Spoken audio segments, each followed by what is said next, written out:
Hi, everyone. Thank you for joining me in End of Life Conversations and Reflections today. My guest is Sophia Macaranas Mullin. She is a widow. She's a mother of 3 children. She's a registered nurse, a certified Usui Holy Fire Reiki Level 3 Master. She's a certified Akashic Records practitioner, a certified channeler, and an intuitive tarot and oracle reader. It is my absolute honor and pleasure to have you today. Thank you so much for taking time to have this conversation with me today. Well, lovely to see you, Sarah, and I'm glad to be here. So today I was just wondering if you could tell us about your experience with death and dying. So, I guess as a registered nurse, we do experience it and dying a lot in our residence. But mine started way back when I was still 6 years old, when my brother died of cancer when he was 4. And then, and of course, the big one is part of my introduction was I'm a widow. Yes, so my husband died about 6 years ago out of suicide. So, and then my daughter had a close call of death and dying when she had cancer at age 2. Wow, that's a lot to go through in one lifetime. Yeah. Going back to, if you're comfortable, to your husband's suicide, what was that experience like for you? I know that it's a long journey after that, but what was that experience like for you?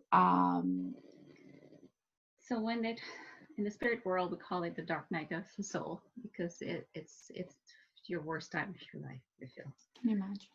Because being suicide is it's especially if the suicide was because I wanted a divorce. So there was a lot of blame and guilt that came with it, not just within myself, but from family members and support system. They all had to cope the same reading that I did, so it was hard. Um, so there was a lot of so a lot of self forgiveness. Had to go through that change of mindset, saying that it's not my fault. Understanding that suicide is actually a psychiatric issue, a mental health issue, because it wasn't an objectified option. It's just their way out, right? So it was their solution that they can only see at that moment, at that time. Wow, that's a lot. Thank you so much for being vulnerable and sharing that. I can't imagine how difficult that is for you. It was. In regards to your daughter, was she diagnosed after your husband's passing? Actually, it was before. It was about, say, 2 years before, or 4. Yeah, 2 years before, because Rosie was 4 when he died. And yeah, she was diagnosed with brain cancer. It was malignant, so we didn't know it was a deadly one, right? So it has still a potential to return as well, and we didn't know if it was able to be during that moment. You don't know if she will be healed, if things will go well, and stuff like that, right? So yeah, she was diagnosed at age 2, actually misdiagnosed for several times until she was diagnosed properly.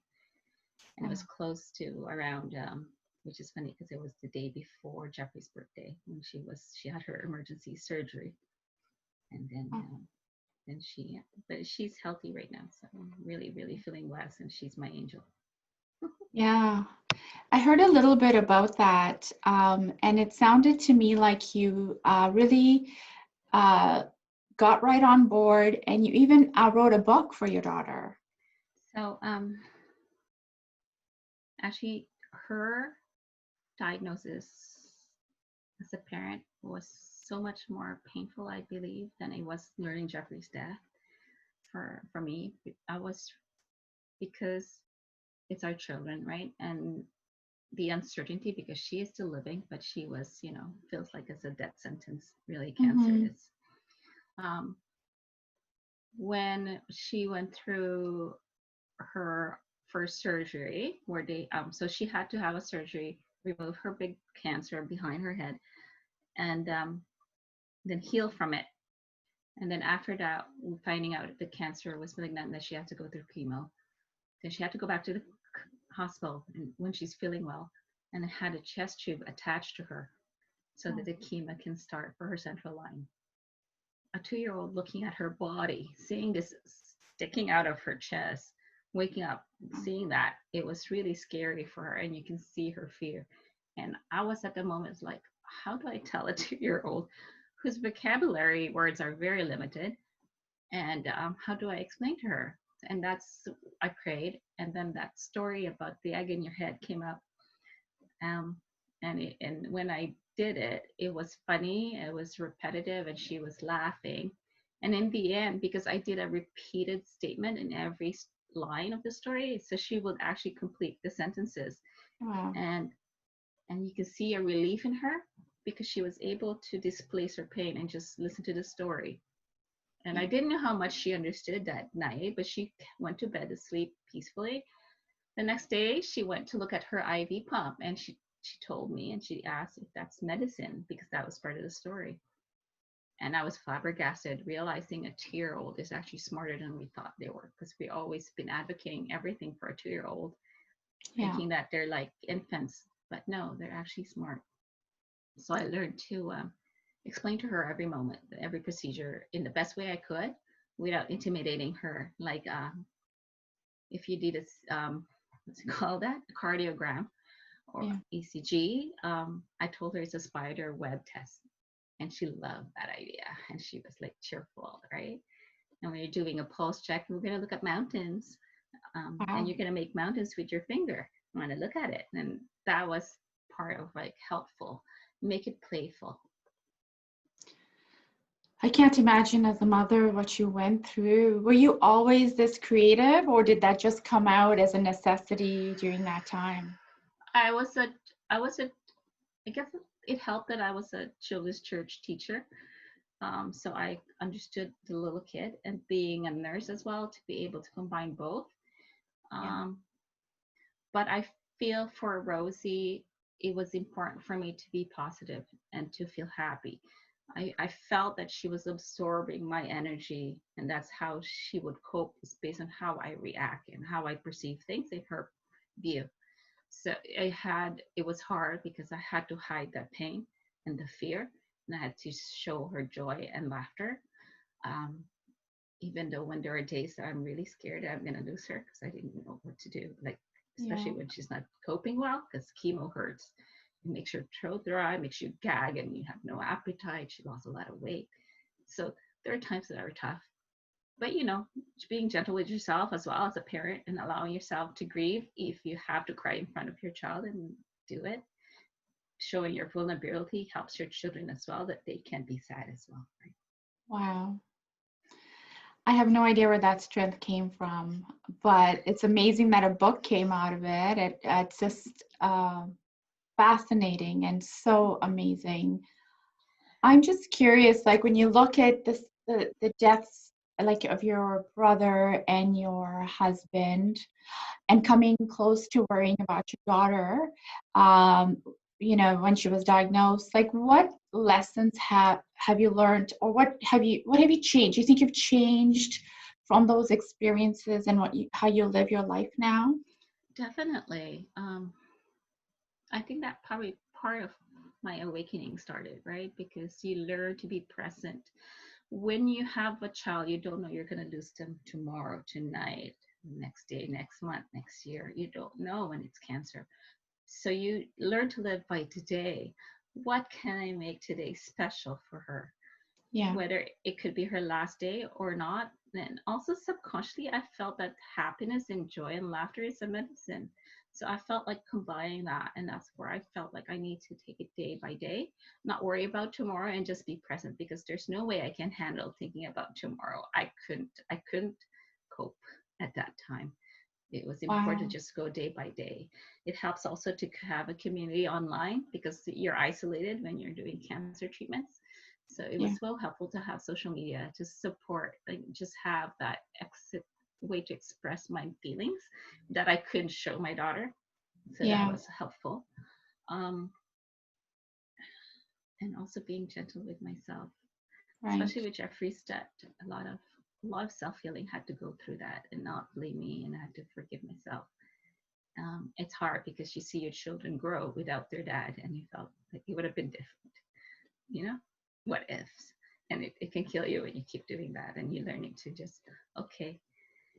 Then being awakened and being spiritual, I realized also that the death is a contract that that soul had decided. So no matter what I've done or whatever I decided, if that's person's, that's their dead time with that, I had no control over that. I'm not God. So Yeah. if it's their time, it's their time. And the same way I feel it with COVID right now. If it's me to die in COVID, then it's my time. It wasn't something to do with COVID. It's just my soul contract. Right. So it sounds like this was about 6 years ago, you said? Yeah. Yeah. And through that process, it sounds like you've been on a journey, in Yes. your personal journey. Tell me a little bit about that. And you're a Reiki master, an Akashic Records practitioner, a channeler, you're a tarot and oracle reader. Actually, How did that come about? so I grew up as a Christian, right? Mm. So I've been in a church, like I was helping children's church, been active as a choir and volunteer. It was actually Jeffrey's death was such life changing for me. I was such in a trauma period because I was devastated. I had to be strong for my children, and I was still grieving. And I also felt that guilt eating me up a lot. Didn't know what to do. I tried counseling. I did talk to the pastor and medical field, and it just didn't help me. And so I went to search, and well, there was a wellness clinic close to my home at a grocery store, at a health store, Okay. and and there was a Reiki healer there, and I said, okay, I'll give it a try. And so behold, she's a retired nurse, a channeler, and a Reiki healer, Wow. and it was she she eased me. I felt like after her session of her cleaning my energy, I felt lighter. What was special as well is she healed my children without accessing my children, just through me, a distant healing, Wow. accessing my energy and helping my children Wow. open up their blockages. Wow. So And as it soon as worked for you, it obviously, because now you're did, doing it as well. exactly. And that was the point that started me searching more about Reiki, law of attraction, and then channeling and all that stuff. That's where it all began for me. Wow, those are amazing gifts that you have. What do you do right now with the Phoenix Circle? That's your business. How do you help people who are going through similar circumstances? Or like, Yeah. what kinds of offerings do you have for people who So I might be? do, yeah. So I do intuitive reading. I Mhm. also do the Reiki um, healing as well, clearing and Akashic clearing. I have a tendency to combine them all Yeah. in one. So I even attune to the archangels when I'm doing my healing, so that I feel like there's nothing wrong for them to benefit on all of them. So Right. it's depending on what their needs are, and just focus on that. Um, I'm also trying to write a book that will be related to my experience with Rosie's journey, so that to help parents cope with their experiences while their children's going through something as traumatizing as cancer. Wow. So hopefully that will get to do, and then Rosie's book as well. Yeah. I'm still a challenge. I'm hoping to put more graphics into that book. I And feel like a lot of people would benefit from reading that book. A lot of parents who feel isolated just like you could yeah, really benefit from that book. so I really want to make it digital because I want it Yeah. free. I'm not making money for that book. I just want it out Yeah. there, and I want to make it two versions with bone cancer and leukemia. So it's going to be a mud in my blood, and there's a stone in my bone. So I'm looking forward to Wow. those books. So yes, I'm Fabulous. I'm excited. so excited for you. I think that's an amazing book to write because it's going to benefit so many people. Yeah, because parents don't know how to Yeah. relate to their children in that way too, right? And I feel that was a gift that I've been hiding that I need to share to the world. Absolutely. And taking all these things, these gifts that you have, as you say, and using them to support other people. They say, if you've been through the journey, it's so much easier to understand your clients or people that you're supporting because you've been there, you've done that, and it's authentic and raw and real. And so your name, the Phoenix Circle, is quite fitting for you because Yes. you've been through this. So many ashes I've risen up from. Exactly. Yeah, like you've That's how it literally feels. taken everything that you've been through and now you're using it to support other people. That's what I feel about life purpose is if Right. for everybody who's looking for what their mission and life purpose is you have to go back to what trauma you had um, overcome because Right. that's your gift. Whatever that's your solution. Share that Yeah. solution to others. And that's what I feel so strongly about. Then part of my goal moving forward with the Phoenix Circles is to actually be able to find some sort of sponsorship or some way of supporting me so I can go to the hospitals, reach out to actual families dealing with children cancer, help them, whether it's the book or with Reiki, and help parents, counseling with them, or even helping them with their energy blockages because it's harder for them to cope during that time when they're not healed within themselves as well to be a support for their children. So Wow. that's my life goal. Yeah, Actually. wow. Well, it sounds like if anyone can make it happen, you can. So I'm just also really curious, like, when, this whole thing, the process of your healing and your coming to be the person that you are today, during that time or after your husband passed away, or your brother, have you had any visitations from them? Have they come to you in any form or energetic form to come and communicate with you? So I've accessed psychics because and healers, right? Because through Reiki, kind of they also end up channeling things as well. So when I ask for cleaning, so what happened is Jeffrey showed up many times in a lot of the readings.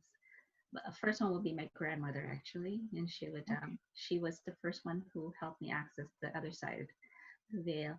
She was my support system. She actually reminded me to find joy again through dancing because I lost that as well and Okay. part of my and then with Jeffrey we had a closure, right? It was a healing because we needed to that part of the guilt had to heal. Someone helped you with that process, a channeler or Exactly. So psychic? channeler and yeah, so Jeffrey spoke through her to Wow. to show that he took ownership on that and that was and that Wow.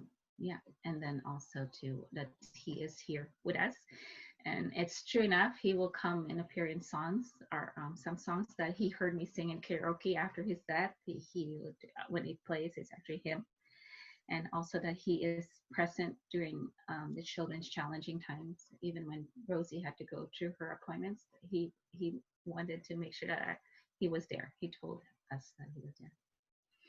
It's So amazing gift that you can tap into that, yeah, and now as I've enhanced my psychic gifts, I'm able to channel other people's loved ones as well, Wow. unexpectedly and unconsciously. It just So happens. interesting and fascinating. Just love the topic. I could go on about this for hours. Amazing. Yeah. I such an interesting perspective, right? So non-conventional, but it was It is. so fundamental to your healing journey or your Hmm. continued journey forward. But I know people are afraid to talk to dead loved ones. They're afraid of the other side. But people have to remember that once they cross over, all that negative, the darkness, the sorrow, the pain is gone because they've returned to the Creator's energy. And it's all about love. And that's so they shouldn't be afraid. Thank you for your perspective on that.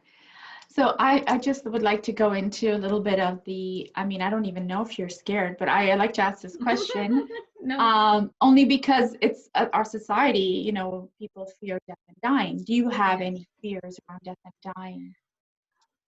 I don't fear death. I feel like it's another stage, it's another form, and then I get to do whatever I want to be next, you know? I can Hmm, create whatever I decide as a soul. However, as a mother who's a single mom, I right. do feel afraid for my children, right? They're not ready for this another one because they went through their dads. So Yes, that's part of where that makes me extra careful as a mom, how I live my life, how absolutely. I choose my lifestyle and just being responsible for my It totally children. makes sense. Yeah. But I'm not afraid. Yeah. That's amazing. I love it when people tell me they're not afraid, because I'm like, wow, what is it about you that makes you unafraid to die? You know, I could ask you that question, and I'll be thinking about that. I mean, you don't even have to Yeah. answer right now, because I Yeah. think it's another whole conversation, but Just because death is not the end. I feel death you is just a totally believe process. that, right? Yeah. Yeah. Yeah. Because there is afterlife and there is being, part of the creator. And I feel like I believe in reincarnation as well. You And I do. believe that we are more than just human as reincarnations. So So, that's another topic. yeah. What hopes do you have for your own end of life journey? You know, I hope it's long, long time from now, and you're like Mhm. really, really senior, like 120 maybe. What is your hope for your end of life journey? Like, how would you envision it? Who would you have around you?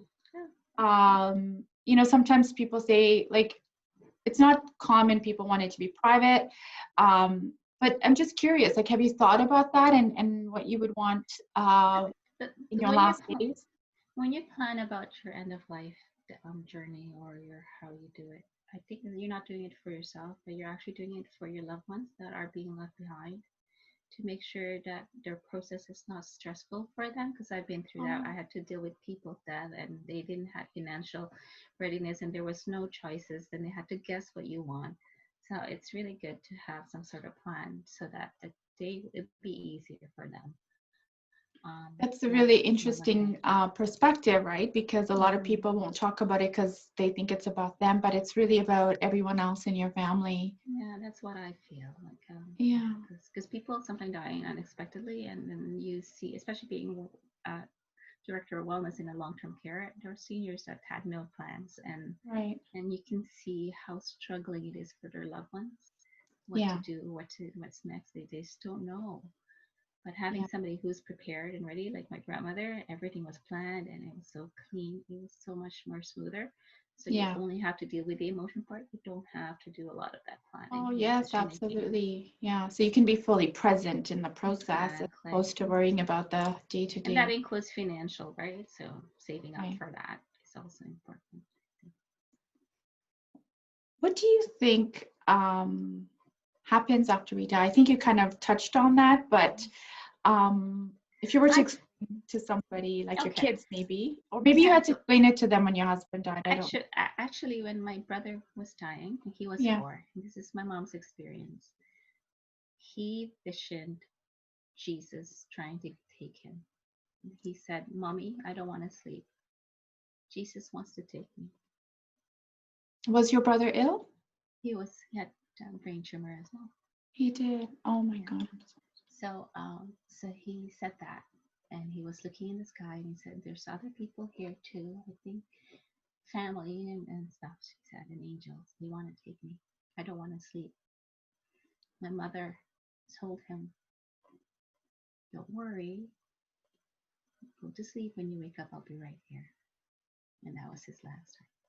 Wow. No wonder you have this faith in the afterlife, because your Exactly. brother like clearly told you. He was very, we know how little kids, they have no filter and they're still so close to the Yeah. alignment of to the creator. So they have that vision. So I really feel that we, as a soul, based on what I've learned, it has to go through healing process as they transition back to their God form. And then we still keep some memory. That soul keeps memory of our past lives, and that even we do forget them when we're born as a human, but as a soul, they still have all that memories of every life form that they've been through. So That's why they're interesting. able. That's why they're still able to go and stay with your. They become our guardian angels. Yeah, if you call Right. upon your dead loved ones, you feel their presence. People see items that reminds them of their family and music, like I had experience, or a feather or a coin, a butterfly or something that Yeah. resonates to them for that loved one, and it does happen. All those perspectives are so comforting, because you're so sure of them, and it sounds like your brother kind of Hmm. yeah, he Exactly. introduced you to that. Your And husband then even reinforced some of exactly. that. Hmm. Exactly. And it's hard because it's not a book. It's not something that people can actually scientifically prove to you. This is what's going to happen. This is because every body experiences differently. Yeah, I am extremely fascinated by that topic. I mean, I'm constantly yearning to learn more. So, this conversation with you has been so enriching and so it gives me so much hope, to be honest. Right. I really want to thank you. Is there anything else you want to share with the audience or people that are listening around your journey? Any last parting thoughts? Anything you want to tell us about your services at the Phoenix Circle? I think that's really important. Is just number one is self love. When we're dealing with grieving, when we're dealing with our own near death experiences, right? Yeah, Is to learn to forgive forgiveness. ourselves, number one, and forgive others and ask for forgiveness from others and just clean that slate, clean your karmic records before you pass away. Have that peace. And then Yeah, your your weight off your shoulder is so much lighter. And if you live that way every day, then it's not as scary to be on the other side because you yeah, feel like you haven't accomplished what you needed. If you feel you have no legacy, can start now. You don't have to wait till your retirement. Enjoy life at that moment yeah, and get that done. I think that's part of the fear people have with death. Like, I haven't done this, I haven't done that, or I haven't forgiven somebody, I haven't seen that somebody yeah, and said sorry. So those sometimes I feel are important in solo. yeah. Forgiveness is it actually it lightens your load Yeah, so it's not, you're much. not doing it for the person that hurt you. You're doing it for your Yeah, soul because that's a burden for you, not them. yeah. You need to release. Absolutely. Lots to think about, lots to Mhm. ponder on. And thank you for giving us that food for thought and some hope and making us more curious about the topic. I would love to interview, you know, other people that have a similar perspective or even people that have had a near-death experience because Or somebody who I'm wants to hungry argue with for this. me and debate with me. I would love that. Yeah. No, well, your perspective is your perspective, and that's what this channel is about. It's about everyone's own experiences that are unique to them. And I loved having this conversation with you. Thank you so much for Thank you, being Sarah. vulnerable.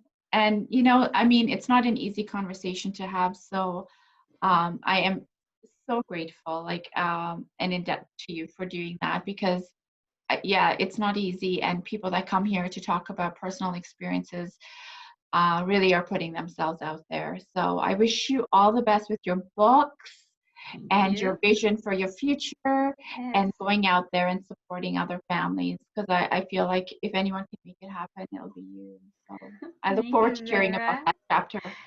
Well, I'm also grateful for your presence and your gifts that you share Thank with the you. world and helping with the people that are grieving or going through near death and dying Thank you. It's experiences. an honor. Thank you so much.